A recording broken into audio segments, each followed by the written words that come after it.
Just like for the Go for C. just to have it be recording. Okay. Let me look at the.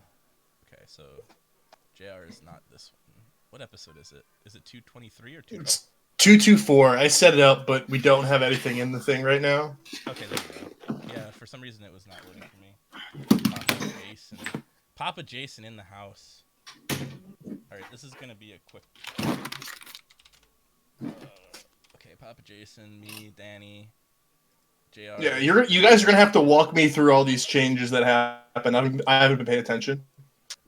And who better to do it than Papa Jason? Yeah, I'm pretty informed. Yeah, I would hope you're informed. I mean, I'm not informed because of being Jam. I just like read through that whole thing. I know, but I just read. Yeah. Okay.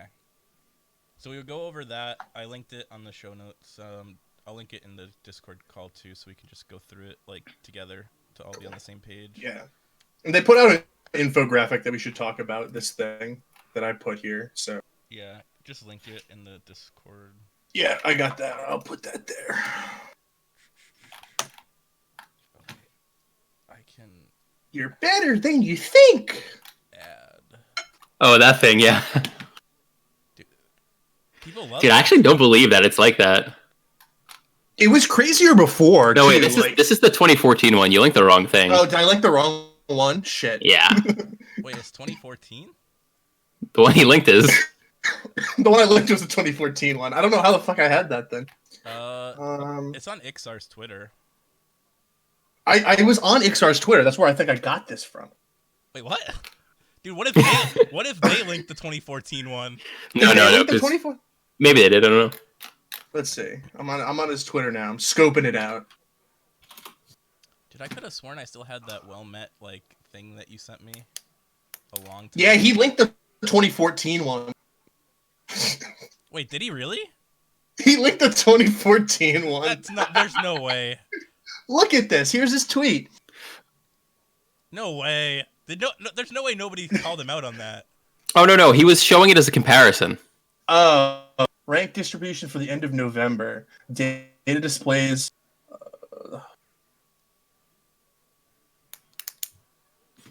The picture he posted was the one, and the link is for the old post. Oh, I got you. To show contrast. I just clicked on the link. Okay. Yeah. Oh, okay. So he posted both of them. Yeah, there's no blog post for the new one. He just posted it on his Twitter. Gotcha. Okay. Wait. Danny, do you still have that random overlay from forever ago?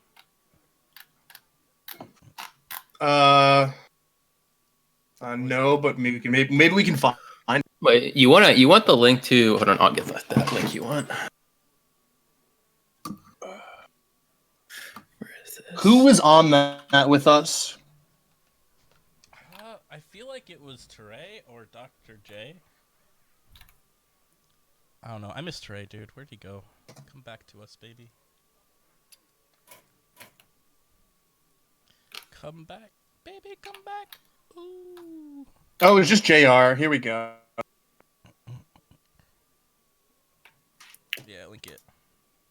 Yeah, let's go.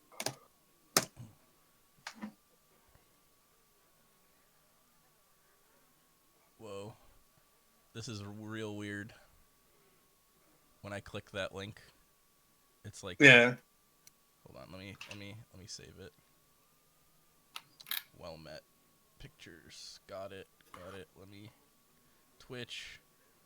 What is this? Okay. Boom. Okay. Gonna want to have this, I think. Okay. We are. Okay, well met. There we go. Boom. Except I gotta change. How do I? Okay, I'll just change it from text. File. Add text.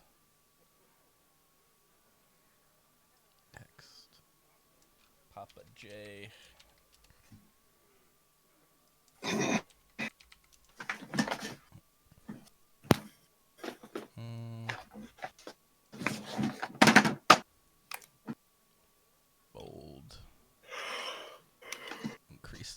guys. Yup. Gotta get rid of Eldorian though. Wait. Color.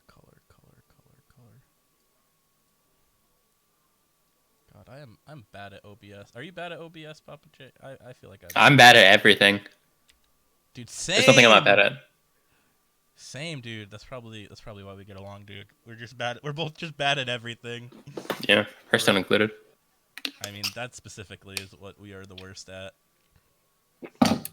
Yep. Okay. What is this text? Okay. Dude, I can't wait till I meet my donation goal of 1 new heart.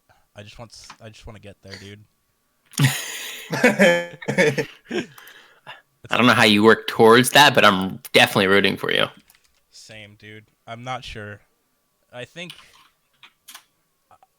living in New Hampshire probably helps. We have like a really high overdose rate.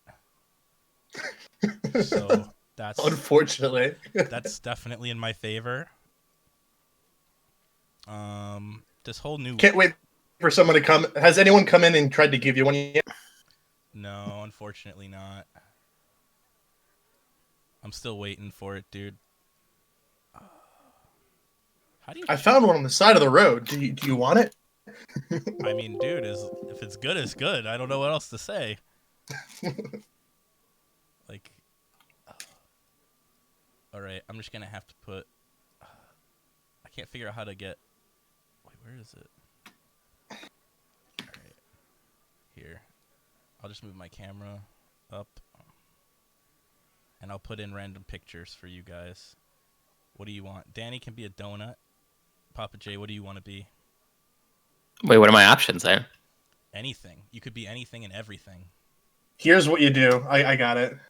I got something. Wait, what is this? What am I? In what sense? What am I? Trust me. Like for okay,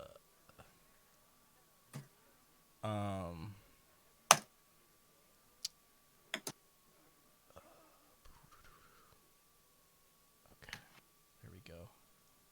There I am. I'm right here.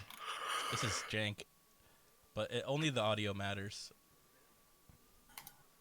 But this is jank. That's okay. Danny, you're gonna be a donut. Congratulations. It was what I've wanted to be. All right, donut. Google donut. You're gonna be you better hope that the first image of a donut isn't something bad. Oh, this is such a sad donut. This is the saddest donut I've ever seen. It's just like a plain donut. It doesn't even look glazed. It's just a sad donut. That's unlucky. Right. That's fine. It's got to be better than what I just posted. What did you just? I mean, your attempt at writing Jason was very poor. Oh yeah, it was really crap. I was trying to use a highlighter thing. Okay. Donut. Oh, it is glazed. It is glazed when it's blown up. It looks a little glazed. All right. Papa Jason, what do you want to be? That's the state I like to be in. A little. I put it in the chat. Okay. What is Papa John? Okay. Papa John's Jason. All right. I want to emphasize that the audio is all that matters. This is just for the people that. This is just for fun. Yeah, I don't care. I could care less. No, this. Okay, I got it. Image, Papa John, Jason, Papa Johnson. There we go. Perfect. Oh, that is perfect. All right, boys. Look at this. All right, I just transitioned it. We are all good. I'm going to tweet this. What episode is it? 234? 224. Or 224 of at Well Met podcast with at Papa Jason and at Danny Donuts. Twitch / RayC. That's what I'm talking about. That's what I'm talking about. There's no underscores. I feel a little bad though for the other RayC, man. That dude got that's just unfortunate, man. 2,000 subs, streams more than once a month, still loses his name to some idiot who plays Hearthstone. That's brutal. Ugh.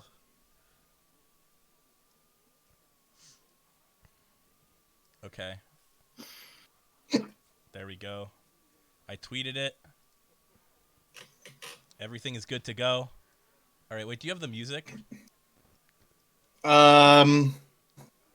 Yes. All right, you got to play the music. All right. I got to figure out how to play it. I might just play it through my speaker. Yeah. And then in through my mic. Shit, I don't know where I have the music though. It's in there, dude. It's in there somewhere. I know it is. Oh boy. Dude, that's so... It's got to be in my downloaded. Dude, that Vegas tournament, highest EV tournament of everyone's life, and they didn't even know it. They did. They would have brought token trade. I still wouldn't have. I know that. I felt confident in my pick, and that was a real terrible idea on my part, even though it was still a good choice. I just got... Would you bring? I just brought, like the lineup that Gallon got second with. Bomb Warrior? Yeah. Yeah, it was good. I brought Bomb Warrior, and I just got wrecked by people. I played against two people who changed their decks to counter Bomb Warrior. I played against two Death Rattle Hunters, and I was like, oh my god. Oh, and they're like, yeah, I saw all the Warriors from the leaks, and I changed my deck last minute. I was like, oh. You love to hear that. It was still a fun time, though. Not the tournament. Yeah. Vegas in general was really fun. Yeah, it was great. We went. We did walked around, saw all the things, did all the stuff. It was pretty sweet. All right, so I do have the intro music. I can play it for like the audience here, but I'll have JR put it in manually after because this is gonna be a shit playing. Okay. We'll do it so that way JR knows like where to put it in. Yeah. And then I'll do the intro. And then introduce you guys, and then we'll go from there. It'll be real easy, Jason. We'll just like toss questions to you and stuff, and it'll be All good. All right. Danny, start when you're ready. All right, here we go.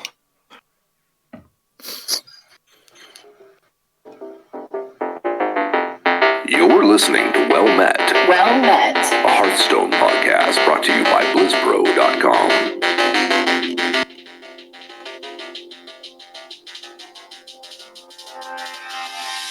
Well Met.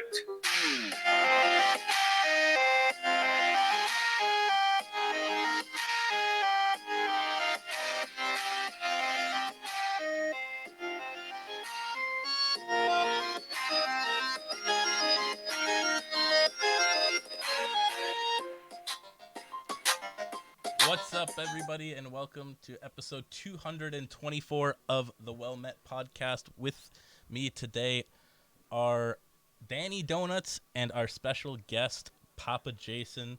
Unfortunately, JR is sick again this week, so I am going to be the host today, RayC.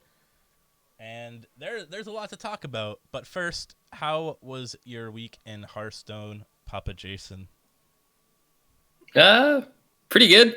Played some Galakron Warrior. Tried to make Pirate Warrior work. Tried to make Trent Druid work. Both were failures. But yeah, otherwise good. Nice. I've tried Triad Druid myself because that Acrobatics card, man, it's so good. And then you try Triad Druid and it's just like, it just doesn't doesn't get there, and Yeah. you become so. No broken cards in the deck. No, not, or at least not enough. Yeah, not enough broken cards. And Danny, what about you? How was your week in Hearthstone? It was good, man. Had a lot of fun. Played a little bit of. There's been a lot of Void Lord Warlock going around, so literally anything that runs Void Lord's been completely broken. But I've been playing Secret Mage, crushing some fools, and yeah, that's about. All right, that's pretty cool. As for me, I was a little bit busy because Dr. Jinky Ninky came over for New Year's and stuff, so I didn't really get to go hard at the beginning of the season. End of last month was obviously on New Year's. I had gotten rank 1 legend with Shaman, and kind of just didn't really have much time to play after that. I don't know. I have no idea where I ended. I was out and about the whole entirety of that day for the most part, so not sure, but now we're back playing some Hearthstone. I played a lot of Shaman and some of this wacky Druid deck I've been playing. That's just Nomi Druid. It's been interesting, and to be determined on that one. But yeah, so there's been a lot of news about the Hearthstone esports scene lately, and Hearthstone Masters Tour, the whole structure. There was a big announcement today, but before that announcement, we had a tweet from Papa Jason. Papa Jason, do you want to tell us the good news? Yeah, man, I got promoted to Grandmaster after Amnesiac stepped down. I was just short of making it after Bucharest, and I was next in line, so I guess Amnesiac stepped down, and they offered the spot to me. Yeah, so Amnesiac, he had a big post on Twitter. Basically, he was like, I am going to be too busy with school and the sports that he does with school and all that stuff, and he just hasn't really been putting his all into Hearthstone, and he doesn't want to be in Grandmasters anymore, which is understandable. He has a lot going on in his life, especially since he's just starting college, all that stuff. He probably just doesn't want to be, I don't want to say weighed down by Grandmasters, but he has other goals in his life, and he wants to focus on those instead. And luckily for Papa Jason, you got in through your prize money being the next in line, right? That you've won for Masters Tours. Yeah, absolutely. I was just behind Language Hacker and Empanazato. So how much is that, and how did you get to that number? I think it was 3,500 from Vegas, just 500 from Seoul, and then 1,500 from Bucharest, I want to say. So maybe it's, I think, a total of 5,500. And don't quote me, I'm not 100% on those numbers, but I think that's correct. Okay, so you went to Seoul, right? Mm-hmm. Yeah. I was at all 3 of the Masters Tour events last year. Oh, wow, okay.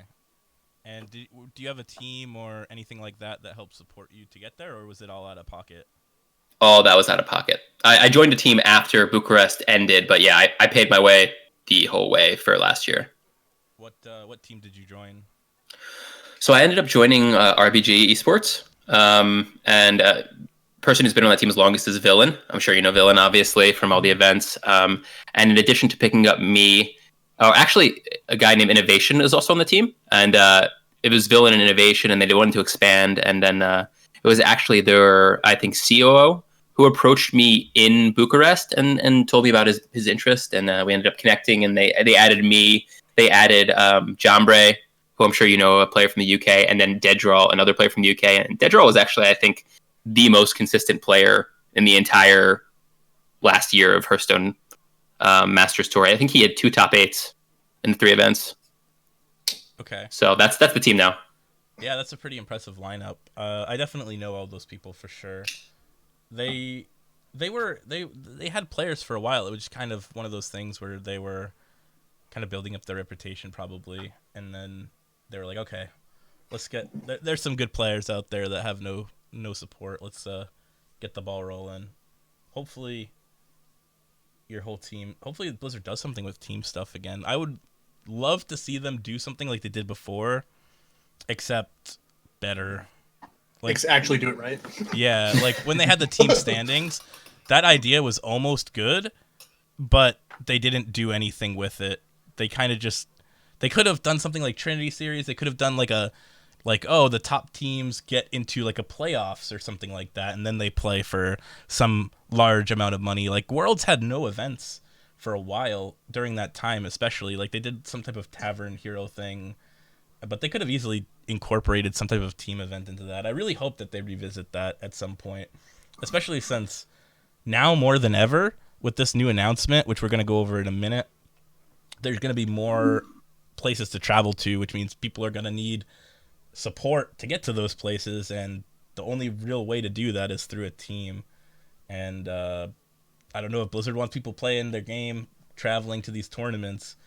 They could do some type of team incorporation so that way more players can get sponsored and get the help that they need to be able to go to those events. But yeah, so let's go and look at the announcement that is here. It's Hearthstone Masters in 2020. In 2019, we had 3 incredible Masters Tour events in Vegas, Seoul, and Bucharest. Thousands of you participated in Masters qualifiers for your chance to play in these events, and we're excited to announce there will be even more Masters Tours to play in for months to come, 6 to be precise. And then they list all 6. The first one is Arlington. The second one is Bali, Indonesia, which is in March. The third one is Jönköping in Sweden in June. There's to be determined Asia Pacific location in July. And then there's Montreal, Canada at DreamHack, which is in September. And then the 6th one is in Spain. So they've announced the dates. They've announced the qualifying period. 2 of them are at DreamHacks, which is Sweden and Montreal, which is really cool. There's one that's unannounced, or the location is unannounced, but the qualifying period is. And we know it's in Asia Pacific. So for the remainder of the year, for the most part, we know what all the events are. Unfortunately, only one in the US, but there is one in Canada, so that's Montreal's pretty close, at least for us. Yeah. That'll be pretty easy to get to. And then the other thing that they did was Grandmasters in relegation. Grandmasters will be back in 2020, and as we can tell, two more seasons. First starting in April, second starting in August. So 8 weeks of play. It says with a different structure, which means that now instead of 2 Grandmasters rotating out and being replaced, now there's going to be 3. The bottom 3 people will be rotated out. Is that correct, Papa J? Is that as far as I know, there's gonna be 3 from each region moving out, which I think is good overall for the sport, the esport. Yeah, and keeps everyone on their toes to stay away from the relegation. Yeah, that's part of the problem with Grandmasters, the system in general, was that there wasn't really a whole lot of incentive to actually care. That's why people, I mean, we just saw so many Grandmasters just basically saying, I'm playing other games, I don't really care. They don't even want to go to Masters tours because there's no point. It's just negative EV. Like, the whole thing there was so much negativity surrounding it because there was just such a low risk of ever having to even get relegated. Like, it was just kind of sad to watch. But now there's one more spot getting rotated. I feel like maybe, just maybe, people will have a fire lit under their butt to take each week seriously and actually try hard. But I don't know. We'll see. What do you think, Papa J? Since you're going to be actually playing in it. I mean, I can't speak for anyone else. I'm definitely motivated. I think that the biggest thing that they improved was actually just awarding 850 to people who attend the events as opposed to 500. Like, for people coming from countries, not wealthy countries that are like paying their way and it's, hard on them, an extra $350 is massive. And I think that's like the best thing that they did. I'm super happy to see that, because you want like these events to be accessible to all people. You don't want to not have people be able to go, like great players not be able to play in these events because it just costs them too much money and they can't find teams. Like, that's a shame, right? We want the quality of play to be high across the events and in Grandmaster. And I think that's one thing they did that's really good. There's one other thing that they haven't done that I wish they would, which is changing like the way qualifying works. Like qualifiers shouldn't all be on weekends, right? Because I think we can all agree right now that playing Hearthstone full time is really hard to do if you're not a Grandmaster. And even if you're a Grandmaster, it's not so easy to support yourself playing full time. So it's like the way they have things set up is, okay, so right now if you're not a Grandmaster, it's almost impossible for you to be a full-time player, which means you're likely working a job, right? During the week, which means now you have to work your job during the week, and then all of your free time has to be put towards trying to qualify for these events. To me, it's a bit counterintuitive. I wish that they would make qualifying easier to do, like either I had actually suggested way before I was GM making ladder in the same way they do these qualifiers, in the sense that like not only the top 16 get qualified, but like the top 25 or top 50 will get maybe like what's equivalent to 2 top 8s, and then the top 100 will get what's equivalent to 1 top 8, just rewarding players for playing in another way besides having to jam qualifiers your entire weekend every weekend for multiple months at a time. Yeah, that's actually interesting. Giving people that. top 8s for ladder. That's really or like a top 8 point, however you want to see it. That yeah, that makes a just lot like of how sense. they used to do, for playoffs, right? Like top 10, you would get 15 points. Top whatever, you know what I mean? It would just change. Now it's like top 16, or you get nothing. Like you could be the 18th player and you get nothing. It just doesn't make a lot of sense in my opinion. Yeah, I actually like that system a lot. Qualification points basically, and just to be clear and reiterate, so it's 9 relegations in 6 months as opposed to 6 and 12 months. So it's 300% more relegation than what we have right now. Yeah. So we're going to be seeing a lot of new faces, hopefully. But part of me thinks that because they added more Masters tours, the people who got relegated or who already have sponsors and stuff like that are actually, they just have such a higher percentage chance to make it back into Grandmasters now, because of the fact that people are just not going to be able to travel. Like the people who can already afford to go to everywhere or who already have support are the ones that benefit from this the most. Whereas people who can really only attend their quote unquote local Masters tour actually have a far less chance of making it by spiking that one Masters tour now, because of everyone else in the region who has support. They're going to have more chances to get more money, which is a little scary. Also, with the change in the pay structure, it means like spiking one doesn't actually mean you're going to make GM. Like before, you got first place, you're a GM like guaranteed. Now you can get first place, and it's far from a guarantee. Yeah, the thought of that is a little scary to me. I don't know. It does incentivize just good performance overall, rather than the one. Like consistent performance seems to be better. Like getting like a top 8 in like 2 or 3 of these is probably going to be better than just solo home run.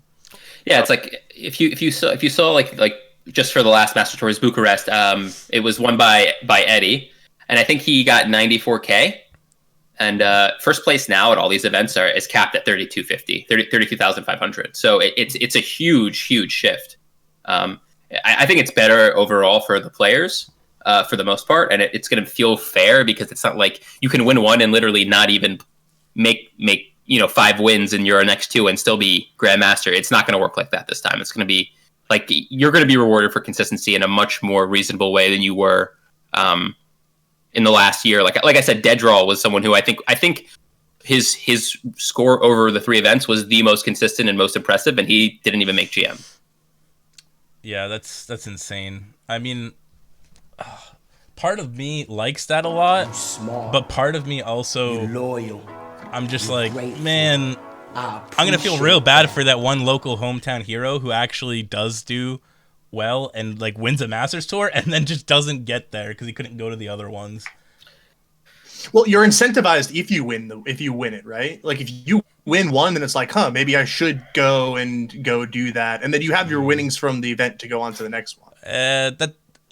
It depends. You have to have the upfront capital at that point, which because you don't get paid for a long time. Like you're not getting paid for a while, most likely. I don't know. Did they change that? Like, did you get paid in a reasonable amount of time?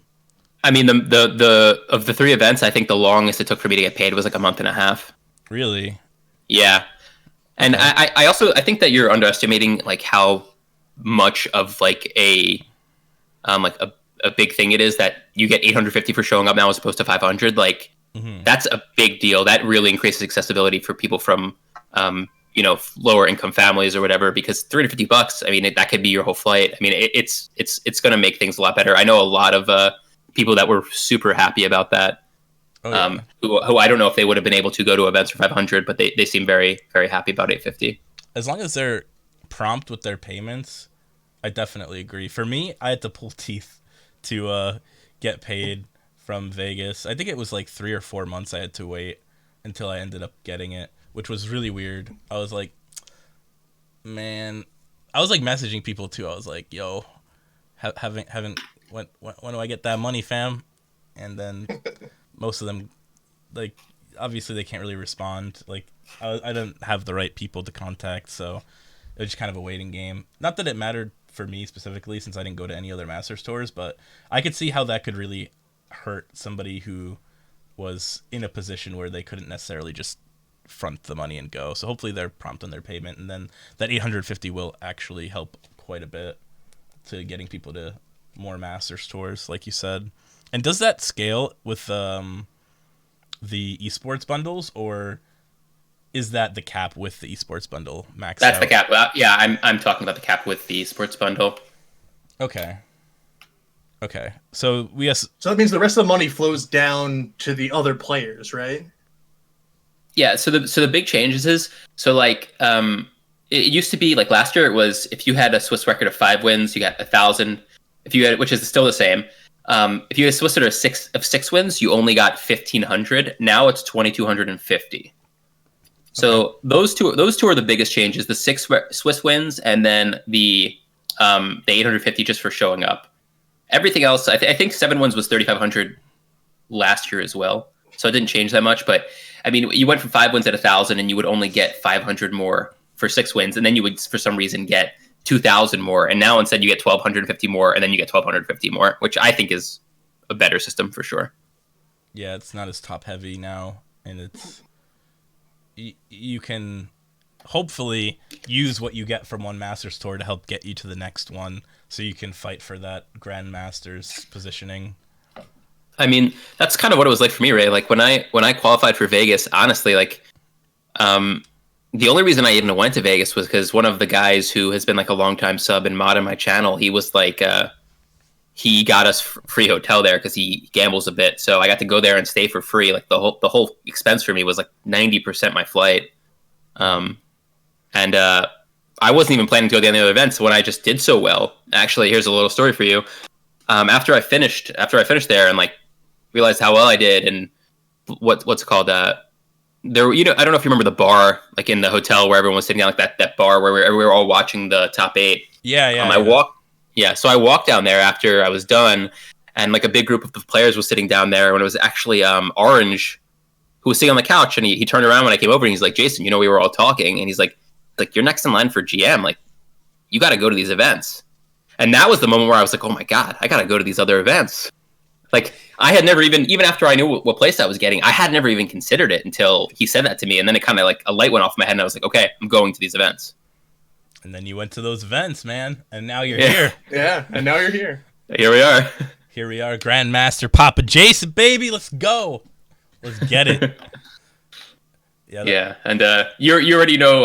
Ray already knows the story of like my bringing Token Droid for Vegas. Like we had that pool party, and like everyone and their mom was telling me it was a bad bring. And like Ray knows, I almost second guessed myself. Like I was very close to just bringing Bomb Warrior because I was very confident I play with Bomb Warrior as well, and it seemed safe. But like every person who told me Token Droid wasn't good, like I would present my case to them, and they didn't actually have anything to say about what I was saying, if you know what I mean. Like they were just like, no, don't bring it. But they didn't have an actual logical. Yeah, they didn't have an actual logical reasoning when I brought up this is the reason. Like I was like, no rogues, no tempo rogues are putting Phantom Knives in their decks. There's just no side deck for what's called. Same thing with Warrior. Almost all of the Bomb Warriors, for whatever reason, I was watching all the qualifiers. People were not bringing Double Brawl, and not having Double Brawl in the deck, like it made the difference. Like if people were bringing Double Brawl, Token wouldn't have been good, but because they didn't, like it's such a powerful tool against Token. Like my side deck was just so strong and so value oriented. I was able to beat like everybody. I felt favored in basically every single matchup. Yeah. Maybe Cyclomage was a little tough because Cyclomage sometimes they just high roll and you can't do much. But like all my losses, I think were to Cyclomage. One was to Calix, who's a French pro, is a very strong player, and the other one was actually to Dog, who obviously you guys know won Vegas with that crazy mage build he brought. Him and Frozen brought. Yeah, that was so funny when Dog won Vegas and then dipped. I was like, okay, going out on top. It's like that. Oh man, that was so funny to me. It ended up helping you quite a bit. Yeah. It's super funny. Like the cascade effect of then Gallon getting and then Amnesia dropping and then me getting in. It's like only in like NA, right? Dude, the dream scenario. I mean, I'm not complaining. I'm happy to see it. I mean, I don't think Dog needs the money, so No, definitely not. Dog was losing money. Yeah, that's the weird part too. Is when you have these big streamers who qualify and they're literally losing money by playing. Like, they're losing money by getting free money, but it's not free to them because they could just be streaming.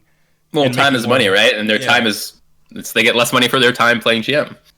That's so wild, dude. I wish I could be that baller that I just lost money by getting paid like, what is it, $1,000, $2,000 a game or something like that. It's like it's 1,000 to 2,000 a week for GM League, depending on win, because it's 500 a loss, 1,000 a win, so you can make between 1,000 and 2,000. It's between 8,000 and 16,000 for the whole 8 weeks. Did they change that? Is that a new thing, or is it that what it's been for the whole time? Yeah, it's the same. This year is the same. The payout's the same as last year. Okay. Yeah, so I mean, 500. That's at least an incentive to win, right? You win, you get paid. Yeah, you win, you get an extra $500. It's pretty. I mean, I'm happy with that. It's an incentive for people who it's an incentive for. Sure. Like, that sounds like a really weird statement, but like some people probably just don't care about that. Well, I mean, but the people that don't care about that we don't have to be in the GM league, right? So, like, let's say someone like Tice, right, who obviously doesn't need to make the extra money. He's only in the league for his own probably enjoyment. You know what I mean? Like, he's not doing it for publicity or money. So, I mean, he probably wants to have a good showing. I'm sure he's putting in the effort. Otherwise, he probably just wouldn't do it because he's not getting like the money like the rest of us are. So there's no incentive for him to stay in if he doesn't actually want to try and do well. Dude, Tice is one of the few people that genuinely loves Hearthstone to a fault. Like, I talked to him at PAX East when we went out to dinner, and he was just like overly positive and happy about Hearthstone no matter how bad the meta was. Like, he just genuinely enjoys streaming the game, and he just genuinely enjoys the game. And I think that for him, it is like the pride and the everything else. And he's one of the few people that just, like, he gets it, he enjoys it. He doesn't care that it might be costing him money or something. That doesn't matter to him. That's how much he enjoys the game. And yeah, I mean, it's good for him. Yeah, that's a good approach to it. Like, dude, you're always going to be more successful when you do things from a pure place, right? Because if you're doing something that you don't enjoy, you're not going to be able to do your best, right? You're going to get frustrated. You're going to get emotionally tilted easier. You're never going to be able to play as good as someone like Tice, who actually genuinely enjoys it and is happy doing what he's doing. Oh yeah, 100%. There's so many people that go into esports in general that have the mindset of, I am doing this so I can make money, and that blows my mind. I'm just like, how can you go into like competing more or like putting more time into a game with the goal of winning money? Like, you have to enjoy it. You have to love it, because you like, I don't think people understand what they're getting themselves into when it's a big commitment. Yeah. Like when they're like, oh, I want to play esports for money. It's like, no, you have to legitimately love what you're doing. Otherwise, you're going to hate your life, because this is not something that you do for 8 hours a day and then that's it. You are eating, breathing, and sleeping whatever game it is that you decide to play, and you are happy about it because you enjoy it. Like, when I turn off my stream or when I stop playing, like, I'm still thinking about Hearthstone to some degree. Like, at certain moments, I'm just like, like, you're just theory crafting in your head randomly. You're still investigating on Twitter to see who posts the random deck that you get inspiration from. You're still involved in that, right? Yeah, exactly.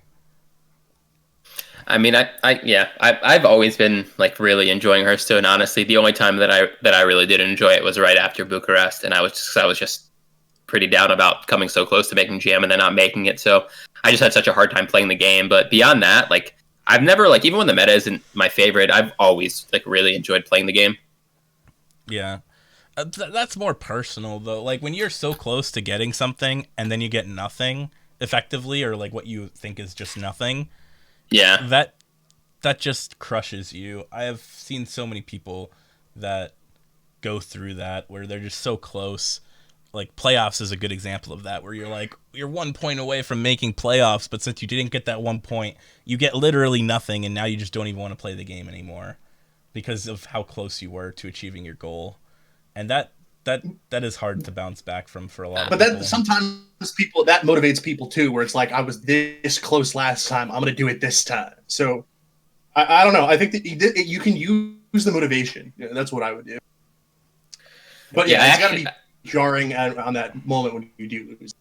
I actually had that with playoffs, right? For season 3, I came 1 point short of making playoffs season 3. And that's because season 2, like the cutoff for season 2 was 27, so it was like 3 top 100s, and I was like, all right, next season I'm just gonna get 3 top 100s and I'll make playoffs. And it ended up being 1 point more, and it was that was rough, but nothing close to as rough as it was when I missed GM. Yeah, I would not know how that feels. I made every single playoffs. Let's go, baby. I didn't attend. I wasn't able to attend all of them, but I qualified, and I can definitely picture though, like had I missed by some amount of points, I would have been just crushed, and I'd have been like, yeah, I'm done for a little while, taking a little break. Like I would just, I don't know. It's a real struggle mentally, but some people take that, like Danny said, and use it as motivation, and other people just can't really bounce back from it as well. But Danny, what was that thing that you had that you wanted to talk about the last? Oh yeah. So Ixar went and he posted on his Twitter the rank distribution for November 2019, and then he also posted what it was back in like 2014, like the comparison. So where you are, and the title of the thing is "You're Better Than You Think!" exclamation. And I think it's pretty interesting looking at like the split between like where everyone is on the ranking ladder. Because I mean, like Legend is 0.3% of the population, 5 to 1 is 6%, 10 to 5 is 12%, and then 15 to 10 is like 19, and then 63% of the people is 25 to 15, which is kind of shocking. I mean, I would think that especially, I mean, you look back at the one in 2014, right? And it's fairly similar. You have actually more people at Legend. You have 0.5% of the population at Legend, but like the rank floors seem to have helped with only 2% from like 5 to 1. Everything else is fairly similar. But I don't know, like being around people who are always at a minimum, like if you have an off, everyone gets Legend or is in like 5 to 1 if you don't do anything. Right, so thinking about that only being like 6% of the population's kind of nuts. Well, I think that what's lost in these charts is like the amount of time the average player at these ranks plays, right?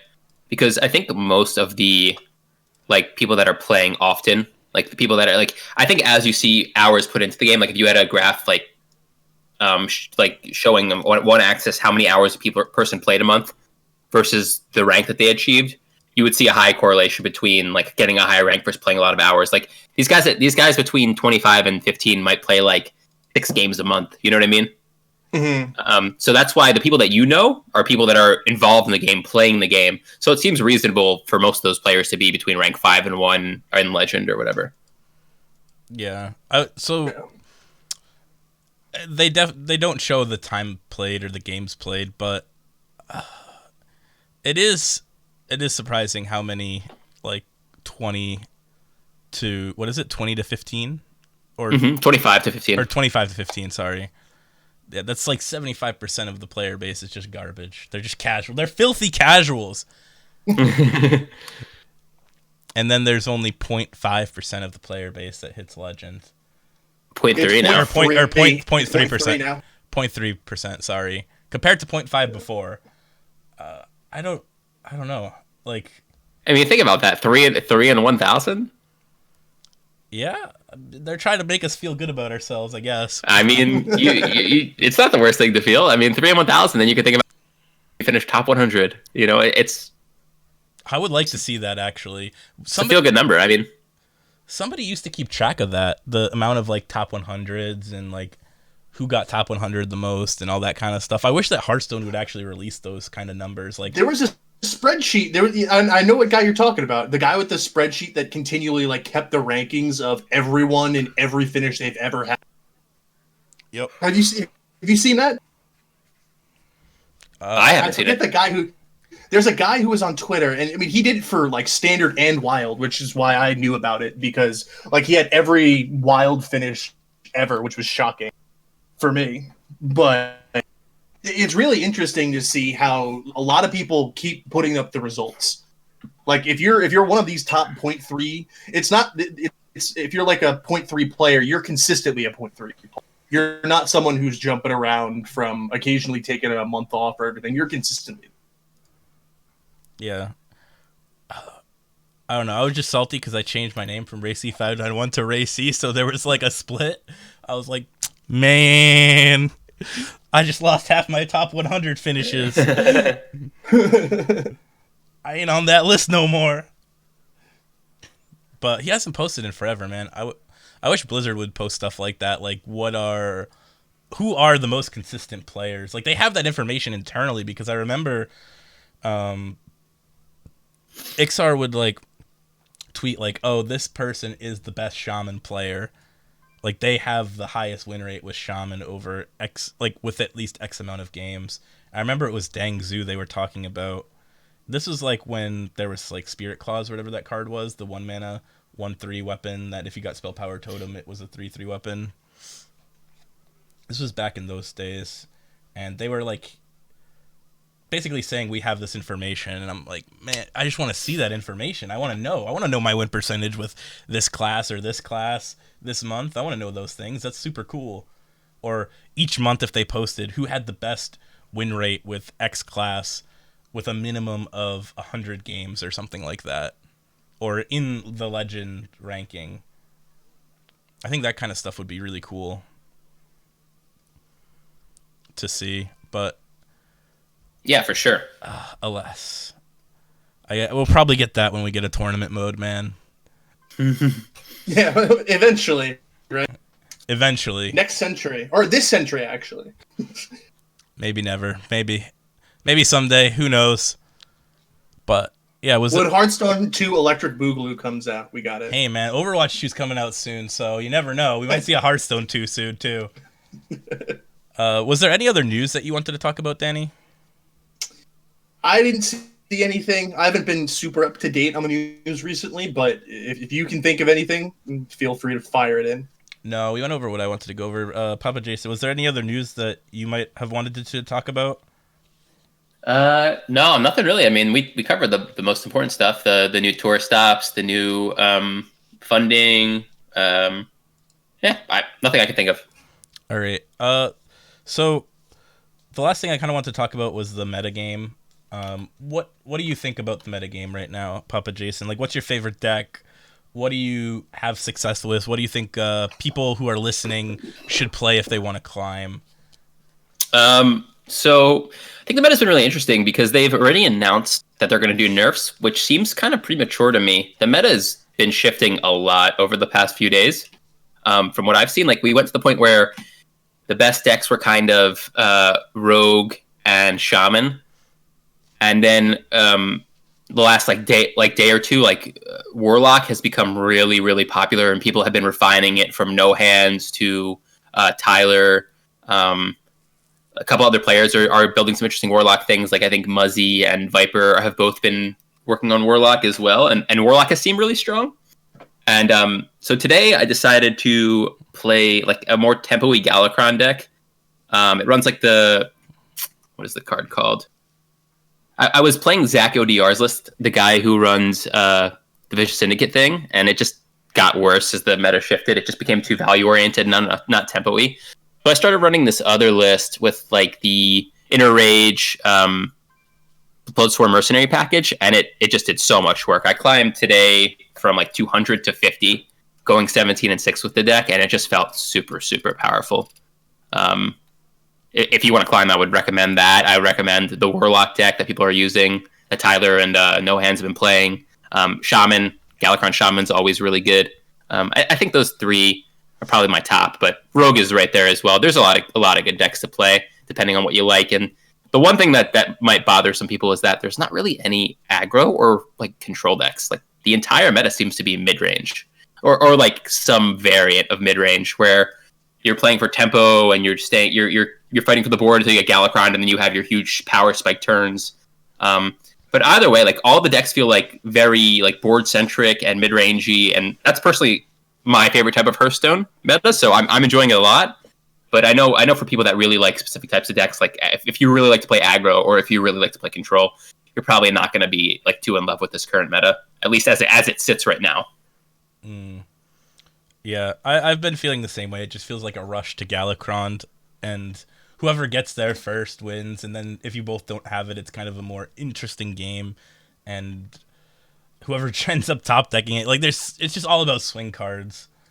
And that's I don't feel like it's super high rolly, honestly. Like, I think there's plenty of play in a lot of the decks. Like, obviously, that the one card that I don't understand the Dragon Queen Alexstrasza, why that's a card, personally. Dude, that card, that makes my blood boil when they hit the go back to full life. I don't know. Like, I understand. Like, Galakron is a power, but it's like I don't know, that card. It feels so high rolly and so strong, and just like it's not as bad as like when Puzzle Box came out, and like Puzzle Box was just honestly one of the stupidest cards I've ever seen. But it's like up there with like just I don't know why it's part of the game. I mean, same, or at least like the dragons that exist in the pool are really bad for that factor. Like that, like if you expect to get like a 6/6 dragon or a 8/8 dragon, like if you expect on average there to be like this amount of stats on the board after it's played, I think that's more fine. But when you have cards like I don't know what it's called, the paladin one that heals you, it's a 4/12 that heals both. I think it's Nozari or something. If you have Nozari and Alexstrasza in the pool, I think that just dude, when people hit those two cards, it just makes you want to slam your head against the wall, because they go from being dead on board 100% of the time to just winning the game immediately. Yeah, I had a game today I lost where my opponent didn't even like upgrade Galakron. He only drew one card, and it happened to be that card, and it was like a last chance. He had to draw that card, then he had to like draw Good Dragon. It was just like so unbelievable. I just don't like those kind of cards, honestly. I think most people I think most people agree. Or anything with that big of a significant variance is going to be just painful. Or when they go Dragon Queen Alexstrasza into Dragon Queen Alexstrasza. Yeah. That you shouldn't be able to get it. You shouldn't be able to get. Yeah, no way that should be in the pool. Like, oh man, dude, if they just took out, I maybe regular Alexstrasza is fine because it's only to 15, but like if they just take out heal to full health and Dragon Queen Alexstrasza out of the pool, I think that card, I would not really have many issues with it. I think I only have issues with it is because of those games where you 100% win and then they just get the high roll and you just immediately lose. That there's no, I don't really tilt. I'm not gonna lie. Like, I don't tilt that often, but when I tilt, it's because of something like that. Like, that just makes me want to throw my computer out the window. Well, the reason that happens, right, is because most of the time you're playing the game so well that that's the only thing that can make you lose, right? So those things just seem so much more significant. Yeah, that's true. And I'm on the same page as Papa Jason as well. Like, I think Warrior and Shaman and Rogue and Warlock are probably just the best right now. I'm not really sure which ones are better than the other. I'm pretty biased since I played a lot of Shaman and I feel really comfortable with the deck. But if you want to climb, some variant of Galakron, Shaman, or Warrior is probably the best. And then there's the Singleton Rogue, which is way up there, and whatever other pet decks you might want to play, they're probably also fine. Like, it feels like a lot of decks can be viable in this meta, or at least they're really close to being viable. And then there's just the decks that are kind of separated, that are just above everything else, which are Shaman, Warrior, Rogue, and then it's a bit of a shame, like, because I feel like Pirate Warrior, like the two like reasonable tribal decks. I don't even know if you call Trance a tribal deck, but like they're both close, I think, to being like playable, but they're just not there right now. Like, maybe they need to rotate patches back out of Wild, and Pirate Warrior will become like just good enough to play again. That's something I was actually thinking about. And like same thing with Trench Raid. Like, it feels Fiery like it's War Axe. Fiery War Axe is what you need. maybe, but like I just feel like same thing with Trench. I feel like Trench Raid is just like maybe like one like really solid card away from being able to like actually be played. Yeah. The big thing about those two decks, though, is that the core of them are recent. So, like, in the next expansion, they might go and drop a card or two and just push it over the top. Yeah, it's just they gave both of those like archetypes like a lot of support in this expansion, and it just still aren't playable. It's like when you think that they would print all of these cards to support the archetype, that they would want the deck to be playable, but I don't know. It's just they're just not. Yeah. I think if Treant Druid got living mana, do you think it would be playable again? Like, do you think it would be competitive if they got back living mana? I mean, it very well may be. Because like, oh, sorry. I was gonna say like, Yeah, like what cards would you want back from Wild? The Jade Blossom or whatever it is, the 1-mana buff wall is probably the card you want back, right? Yeah, that would get any card.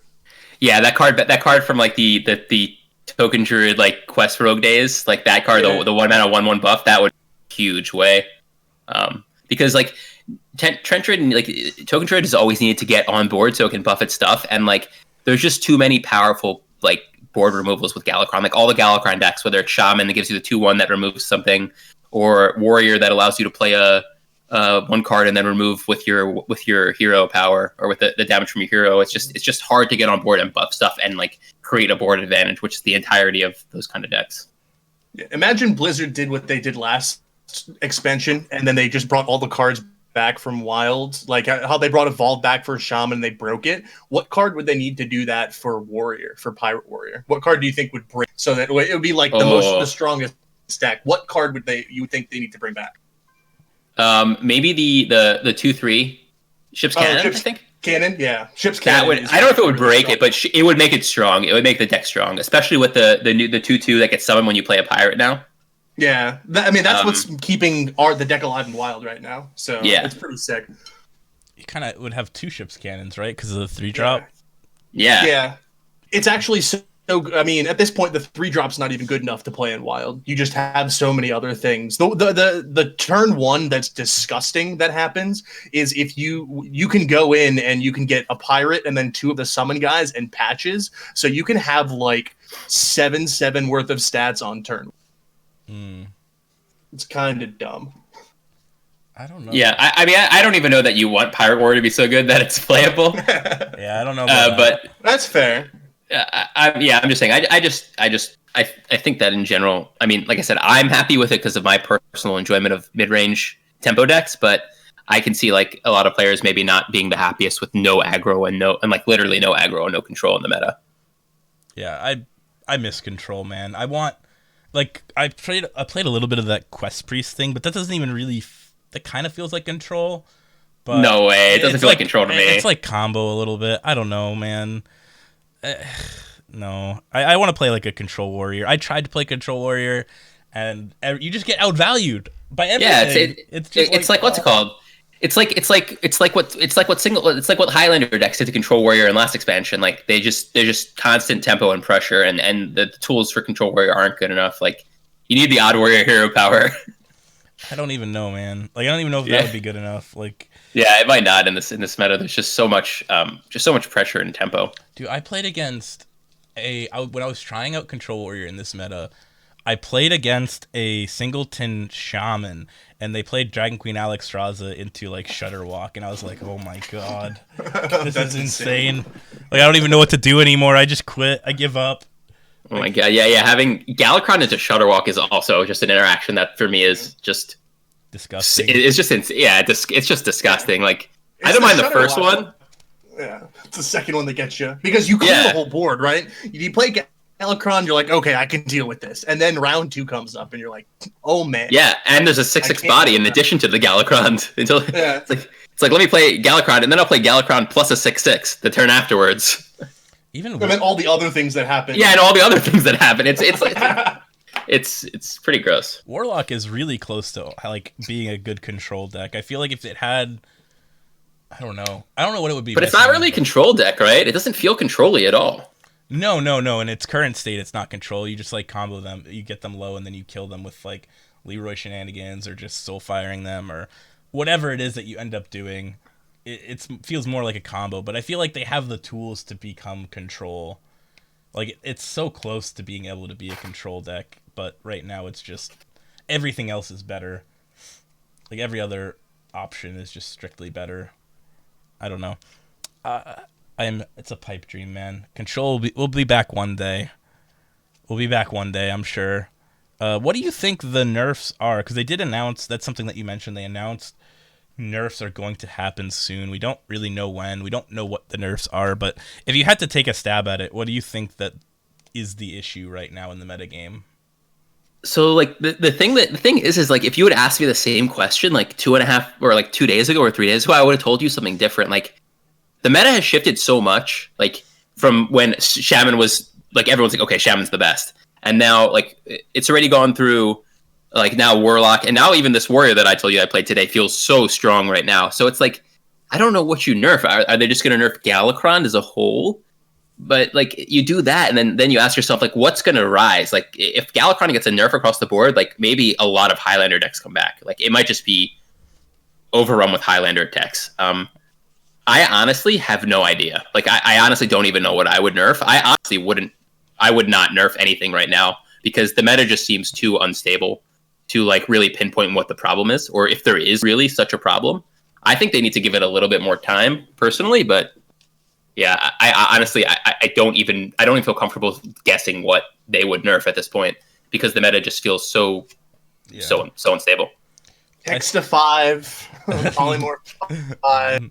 No. I feel like I feel similar to Papa Jason that like the meta isn't fully fleshed out yet because people are still discovering new decks, still doing things, but the common theme that we have with the decks that are showing up is they are all Galakrond based. Like, yeah, you open up Pandora's box to like, what does that mean if we nerf Galakrond to 9 or something?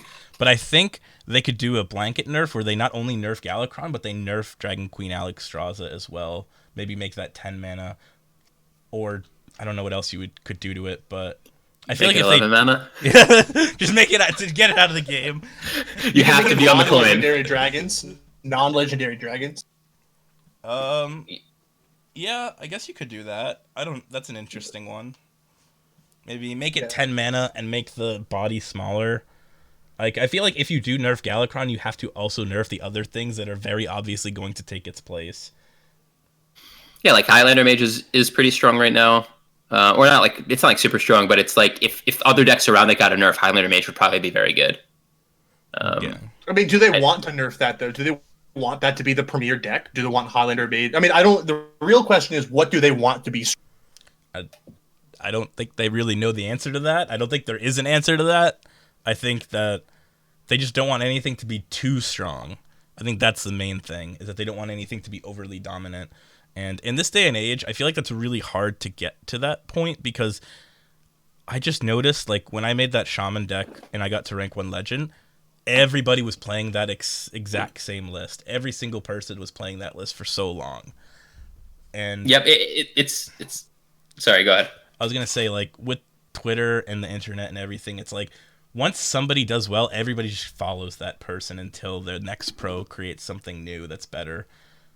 I was just gonna like echo what you're saying. Like it's crazy. It was all Shaman, and then it's like No Hands did well with that Warlock deck, and then Tyler was streaming it and changed 1 or 2 cards. Every single person I played on ladder was playing No Hands deck, and then when Tyler changed 2 cards, every single person switched to playing the exact same deck Tyler was playing with Zephyrs and whatever the other card he changed is. It's happening so fast now. Yeah, like. That's why I think that there's always going to be a deck or a couple of decks that are just infinitely ahead of everything else because everyone is a sheep, dude. We're all sheeple, except for the few of us that aren't. Everybody else is sheeple, dude. Yeah, so I signed on today, and I'm like, okay, I'm like, everyone's playing Shaman and what's called. I'm gonna play something that isn't Shaman or Warlock and see if I can win some games with it. And then I just happened to have this warrior that seemed to do really well. And then you popped off, yeah. Yeah. Yeah, dude. Beep, I'm a sheep, dude. That's every single person. That isn't the few people that aren't. And that's why I think that no matter what, they're always gonna have that. Like, there's always gonna be a deck or a set of decks that are just ahead of everyone else because everybody's just looking to copy whatever's doing well. But I don't think that's a bad thing. I think that's just normal. I think that the bad thing is when that deck is so good. Like, if there's one deck that's so good. Yeah, when the deck that everyone's playing can't be beaten, then that's the final resolution of that meta, right? Yeah, right now I don't really think No, we're not there. Yeah, I don't think we've reached that. Unless you look at Galakron as one deck. Like, all the Galakron decks as one thing. Like, if that's how you cluster it, which might be what Blizzard is doing, then, okay, maybe you can say that right now. Like, that is the only way I can justify more nerfs at the current moment, is if they just take Galakron as a whole and put that into one deck, effectively. Well, like, one quote-unquote deck. You know what I mean? Yeah. I agree. I think ideally you don't, like, the biggest issue with, like, a bunch of Galakron decks being the best decks is that they feel all kind of similar. Because they all have similar, like, tempo-y, mid-range play style. Like, if Galakron Warlock was a totally different style of play than Galakron Warrior, and Galakron Warrior was a totally different style of play than Galakron Shaman, then it wouldn't matter that 3 Galakron decks are the best decks, right? Because you would feel different each deck you played, but like playing those decks, you don't feel like they're that much different. Like, they have similar play styles. You're evoking Galakron, you're creating tempo, and you're fighting for board, and that's it. And like I said, I enjoy that personally, but I think it's less than ideal for what you want in a balanced meta. Yeah, so I think talking about it more, Galakron is definitely going to be the target of these nerfs. I just hope that they also take into consideration what that will do to the meta and preemptively nerf things like Dragon Queen Alexstrasza when they nerf Galakron, so that way we don't have some insane Highlander meta where it's literally just who draws their singleton cards first. Because that also does not sound very fun. Yeah. But yeah, I think that's it for this week. Was there anything else that you wanted to talk about, Danny, or anything that we covered a lot of this stuff on it, so I think we're good. Yeah, I think that's gonna do it for this week for episode number 222. Oh my god, I can't even talk. 224 of Well Met. You can find more awesome Hearthstone content throughout the week at hearthstone.blizzpro.com. You can also tweet at us at Well Met Podcast or email us at wellmet@blizzpro.com with comments, questions, and ideas you have for the show. Thank you to Jake Butno for our amazing music, and thank you so much, Papa Jason, for tuning in. Before we go, how can people find you and get in contact with you, Papa J? Either through my twitch.tv /PapaJasonHS, or Twitter is by the same, Papa Jason HS, Twitter. And any shout-outs, Papa Jason?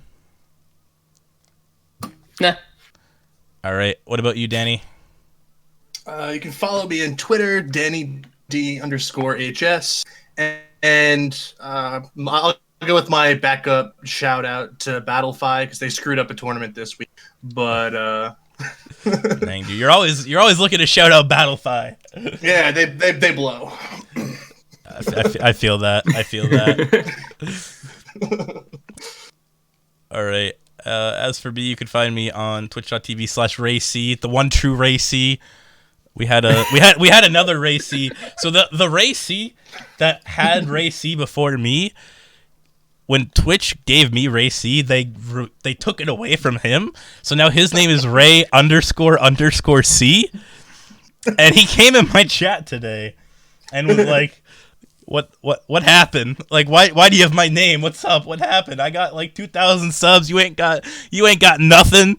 What's up, Twitch? Why do you do this? Why do you do me like that? I'm just like, I don't know, man. But you got to go to the headquarters and, do what you got to do if you want it back. That's all I can say. You just got to do what you got to do. I don't know what else to say, buddy, but get wrecked, I guess. That was really awkward. I didn't know how to respond at all. I did not know what to say to him except get wrecked. I don't know. Get good. Become the better RayC. Because clearly I am that right now, apparently. At least in Twitch's eyes. Thank you, Twitch. I love you. And on Twitter at PG_RayC. Thank you guys for tuning in, and we'll see you all next week. All right, and then that is where JR will add in the outro music, and then I will click done recording.